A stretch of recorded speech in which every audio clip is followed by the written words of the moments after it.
Now, over the years, Ghana music has been well improved when you're talking about our production and our video quality.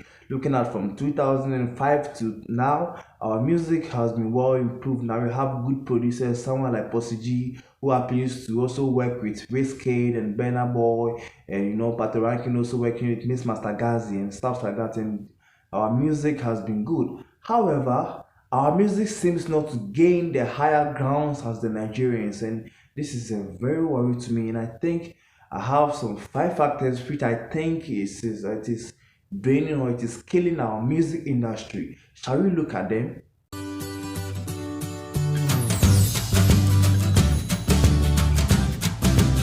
Right, so before we start, can you subscribe to my channel so you don't miss out on any video that I drop? This channel is very exciting, you know what I'm saying? So let's get started. So the first main point which I think is killing our music industry is the introduction of the fan army. Talking of the Sack Nation, the Beam Nation, the SM family, the hybrid family, the whatever, those so-called fan armies are the ones bringing our music industry down, our musicians down, because this creates division among the musician. And now every musician has his own niche or his own audience that follow his music. So like an artist drop a song, when an artist drop a song, and instead of everyone following that trend and supporting the artist, yeah, it's a no-no, because maybe I'm a Sack fan and Sarkodie, I'm a Sack fan and Shatta Wale happens to drop a song, and instead of me to support, not rather I'll rather push an agenda to bring the song down, find ways and means to fall the song. Now the music industry is like this, okay, and the fan are surroundings like this, and instead of helping to push everyone to the top, we are rather questioning on who is to get to the top. Are you following what I'm saying, guys? This is this is the ladder. This is the music ladder that everyone is trying to climb, and we are the fan. We are the fans. We are the one pushing the artist to the top. So instead of pushing everyone to the top, we are down asking questions and throwing jabs on why I think my artist to go to the top and your artist to wait. And when my artist get to the top, I'm going to use it against you. This is hot, is creating a division among us. So we don't really push songs, we don't really pay attention to good music, rather than we push agenda. When you go on Twitter, this is everywhere. We push agendas to bring artists down and stuff like that, which is very bad. So the fan army is the one main factor. Two is the media. The media play a very vital role in promoting artists when it comes to playing their song on radio, putting their songs on rotation on radio stations and TV stations here and there, ranking them and stuff like that are very good. It's helped the artist to push his song forward to the next level. However, these media personnel, these gatekeepers, when you go for an interview, instead of the presenter to ask you or the host to ask you a question concerning your craft and your way forward on what you want to do next, no, they'll ask you about your sex scandal, they'll ask you unnecessary questions, stupid questions to be precise, which is very bad. Later on, the artist will go on the radio station and everything that will go around will be controversies, and the bloggers will take it from there and publish it. So when your music happens to travel overboard and someone gets to hear it and tries to Google about you, the only things you see about you are negative stuff.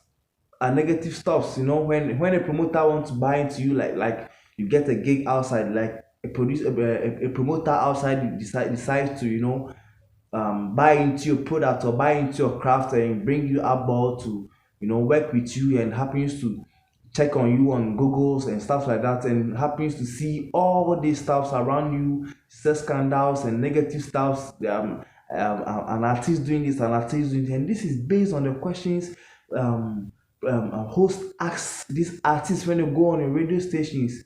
Okay, so let's say there is a cocaine news or there is a negative news surrounding a certain artist, and a promoter happens to buy into the artist product. Maybe you want to bring the artist on board and work with him, or or an international label wants to work with that artist, and they decided to check on the artist. And when when they google that, when they google the artist, all they find is negative stuff. Do you think they are going to work with the artist? No. So this is also a factor that is bringing the growth of Ghana music down. This is one of the main factor that is bringing the artists and the music industry down. Now the third one is going to be exports or NH. What are we known for?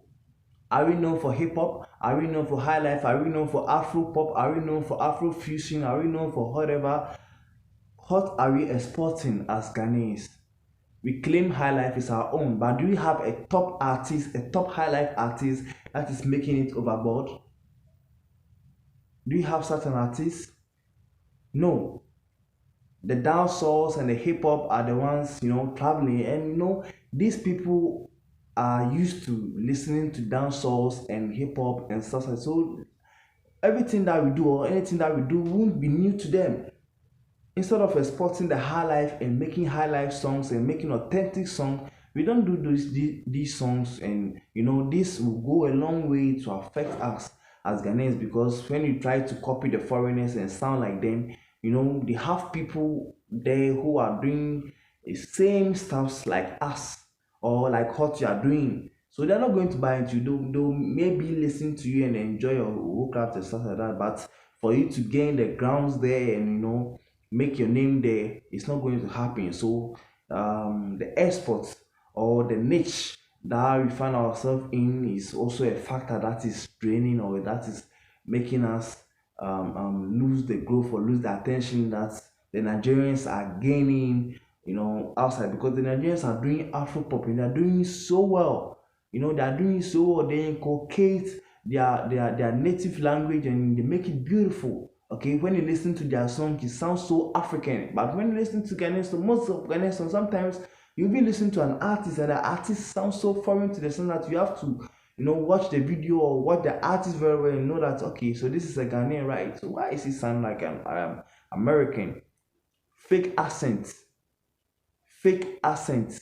So this is one of the main factor that is also draining the growth of Ghana music. Okay, so let's look at the fourth one. So the fourth one is going to be our structures or our strategies of dropping an album or songs.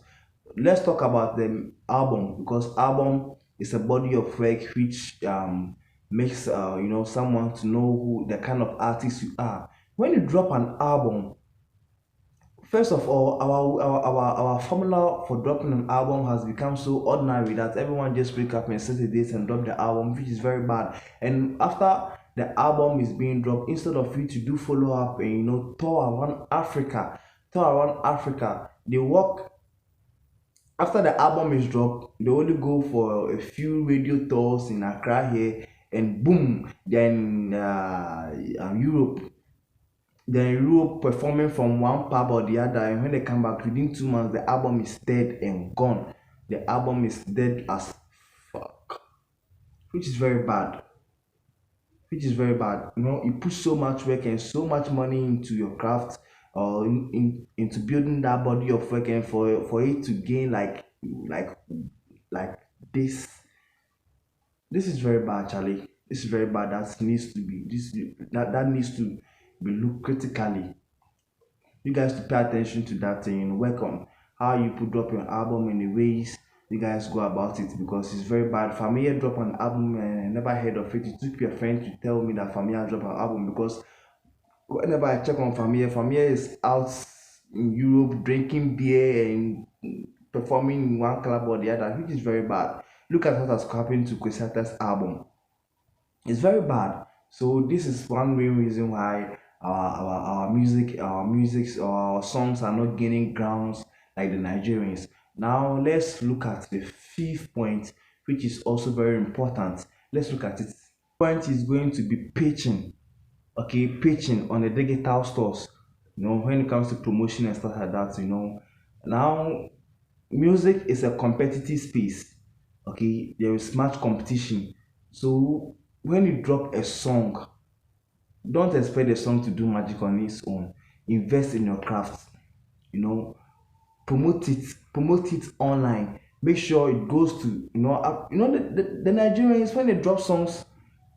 When like you go to audio mark and you see Nigerian songs and other African songs in our playlist and stuff like that, it's not magic. Okay, it is pitching.